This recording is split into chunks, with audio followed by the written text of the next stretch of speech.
Via Valen bakal melepas masa layangnya dengan Chevra Yolandi. Akad nikah rencananya digelar besok, Jumat tanggal 15 Juni tahun 2022.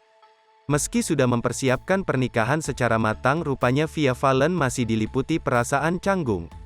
"Sejujurnya aku masih grogi sampai sekarang," ujar Via Valen dalam acara pengajian yang dikutip sebuah video di video.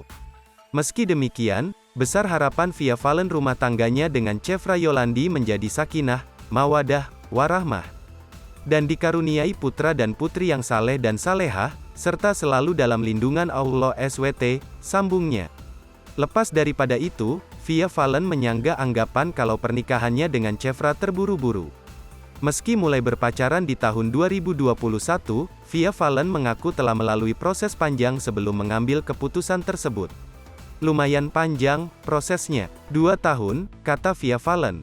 Sebagaimana yang telah diketahui, Via Valen resmi dilamar oleh Chevra Yolandi pada bulan Mei tahun 2022 lalu. Rangkaian acara pernikahan pelantun "Sayang" ini pun dimulai pada tanggal 13 Juli hingga tanggal 17 Juli tahun 2022 dan akan disiarkan secara langsung di televisi. Acara tersebut mencakup acara pengajian, siraman, akad nikah, temu manten, midodareni, resepsi, dan mapak pengantin.